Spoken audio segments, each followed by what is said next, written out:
Pria kaya ini pulang ke rumah dengan diam-diam, ingin memberikan istrinya sebuah kejutan. Tetapi seperti ini penampakannya.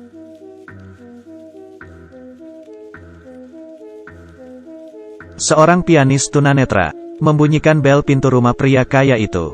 Namun tidak ada yang membuka pintu. Ketika ia hendak pergi, istri orang kaya itu membuka pintu. Ia mengklaim bahwa suaminya sedang keluar dan menyuruhnya untuk kembali lagi di lain hari. Namun pianis ini berulang kali menegaskan bahwa dirinya seorang tunanetra. Tidaklah mudah baginya untuk datang. Pembicaraan mereka menarik perhatian tetangga. Dengan terpaksa, wanita membiarkan pianis masuk ke dalam rumah. Kemudian wanita bertanya kepada pianis, bahwa ia buta total atau setengah buta. Pianis menjawab bahwa dirinya buta total. Ketika ia berumur 14 tahun, kepalanya terhantam bola kriket. Ia terpaksa memotong saraf optiknya demi keselamatan nyawanya. Dan ia kehilangan penglihatannya. Kemudian, wanita ini menelpon suaminya di depan sang pianis, menanyakan tentang pertunjukan piano. Setelah mendapat konfirmasi, pianis mulai memainkan piano dengan mahir. Setelah selesai, ia melihat sepasang kaki tergeletak di ruang tamu dan berlumuran darah. Pianis ini terkejut melihatnya. Ternyata ia bukan seorang tunanetra.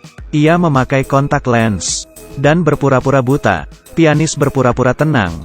Ia meminta izin untuk ke toilet. Wanita ini mengarahkannya. Kini ia melihat lebih jelas. Yang tergeletak di lantai adalah kliennya. Tak diragukan lagi. Pasti wanita ini yang telah membunuhnya. Pianis sampai di toilet lalu mengunci pintu. Ia perlahan membuka tali pinggangnya. Ia terlihat sama sekali tidak takut. Kenapa ia masih berpura-pura? Karena ia melihat seorang pria berdiri di belakang pintu, menatapinya dengan tajam sambil memegang pistol. Pianis menebak bahwa pria ini adalah selingkuhan wanita. Mereka yang telah membunuh pria kaya itu. Demi bertahan hidup, ia hanya bisa terus berpura-pura buta. Seolah-olah ia tidak tahu apa-apa. Dan berjalan kembali ke hadapan piano. Memainkan pianonya seperti biasa. Hal menakutkan adalah selama pertunjukan, ia melihat mereka sibuk membersihkan TKP. Selingkuhannya berpura-pura menjadi suami yang baru pulang. Lalu perlu pergi lagi demi urusan bisnis. Mereka menyembunyikan mayat ke dalam koper dan membawanya pergi. Setelah 1 jam berlalu, akhirnya sang pianis ini berhasil keluar dari rumah itu. Ia duduk sambil melamun di pinggir jalan. Lalu ia membeli sebuah lotre dari seorang ibu yang memiliki tato dewa di lengannya. Lalu ia pergi ke kantor polisi untuk melapor. Namun ketika dia akan berbicara, ia tidak sengaja melihat inspektur polisi ternyata adalah pria tadi. Ucapannya tiba-tiba terhenti. Ia tahu bahwa jika pria itu mengetahuinya, ia pasti akan kehilangan nyawa. Lalu ia beralasan bahwa kucingnya hilang. Inspektur pun langsung mengenali pianis itu dan mengikutinya sampai rumah, ingin memastikan bahwa apakah ia benar-benar buta. Dan inspektur menemukan sebuah koran di rumahnya. Ketika ia hampir ketahuan, ia beralasan bahwa koran itu untuk membersihkan kotoran kucing. Ia bergegas menyembunyikan kotak soft lens-nya. Setelah ia dites beberapa kali, inspektur baru pergi meninggalkan rumahnya. Ketika pria ini berada di toilet, ia menemukan sebuah jam tangan berharga. Tak diduga, ia dijebak sebagai pembunuh pria kaya itu. Pada acara pemakaman pria kaya, pianis ini diundang untuk memainkan piano. Nenek tetangga mengenali pianis ini. Lalu ia mendatangi polisi lain dan berkata bahwa ada kejanggalan pada kematian pria kaya. Pada hari itu, ia melihat orang lain memasuki rumah sebelum pria kaya itu pulang. Hal ini dengan cepat diketahui oleh inspektur dan wanita. Sang pianis diundang oleh istri pria kaya itu ke rumah untuk mengajari putrinya bermain piano. Tapi begitu pintu lift terbuka, ia melihat wanita mendorong nenek itu hingga jatuh. Dan ia berpura-pura tidak melihat apa-apa, menekan bel dan menunggu di luar pintu. Setelah polisi tiba, kasus ini ditutup langsung dengan alasan peristiwa kecelakaan. Pria ini menyaksikan 2 kasus pembunuhan dalam beberapa hari. Mentalnya mulai ambruk.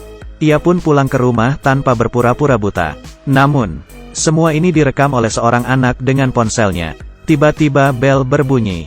Wanita itu mendatangi rumahnya untuk berterima kasih karena ia telah mengajari putrinya bermain piano dan membawa makanan kepada pria untuk dicicip, untuk memastikan lagi apakah pria ini benar-benar buta. Ketika pria membalikkan badan, wanita sengaja menakutinya, lalu ia menuangkan racun ke dalam minuman pria. Jika diminum ia akan mati, jika tidak diminum maka ia akan ketahuan. Demi bertahan hidup, pria sengaja menjatuhkan minumannya. Wanita langsung mengeluarkan pistol dan membidiknya. Pria mengangkat tangannya secara refleks. Kali ini pria ketahuan. Tiba-tiba ia merasa pusing dan jatuh pingsan. Ternyata wanita menaruh obat di dalam makanan. Di waktu bersamaan, kekasih pria itu datang. Dari ponsel anak itu, ia melihat rekaman pria berpura-pura buta. Kekasihnya yang marah langsung mengedor pintu rumah pria. Dan wanita itu sengaja bertelanjang, agar kekasihnya mengira bahwa pria itu selingkuh. Setelah kekasihnya pergi, pria ini terbangun. Tetapi matanya telah dibutakan oleh wanita itu. Malam harinya, inspektur yang masih khawatir mendatangi rumah pria, hendak membunuhnya. Namun pria berhasil melarikan diri. Ia berlari di jalanan dengan panik, lalu menabrak tiang listrik dan pingsan. Inspektur mengira pria telah berhasil lolos. Tak disangka, tiang listrik itu malah menyelamatkan pria.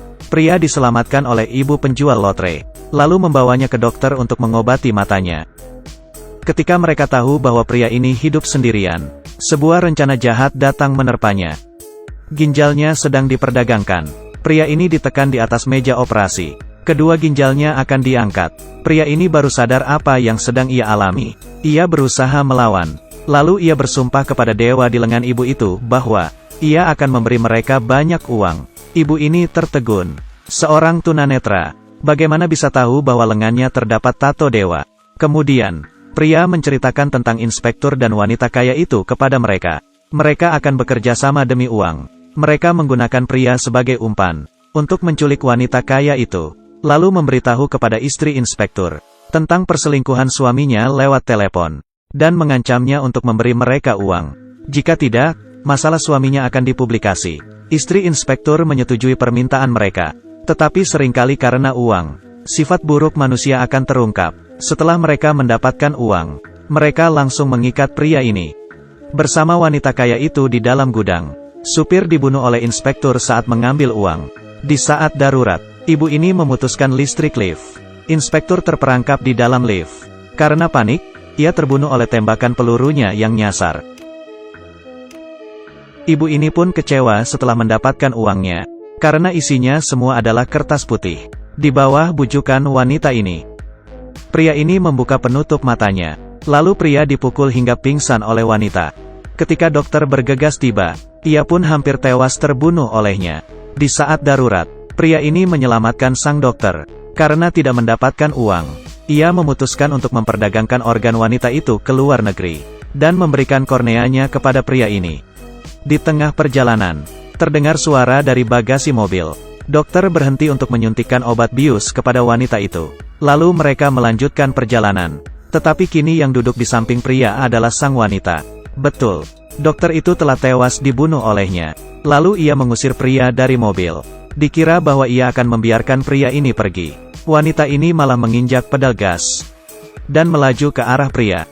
Ada seekor kelinci di pinggir lain. Saat pemburu menembak, kelinci itu menabrak mobil. Terjadilah kecelakaan. Terakhir, hanya pria ini yang bertahan hidup.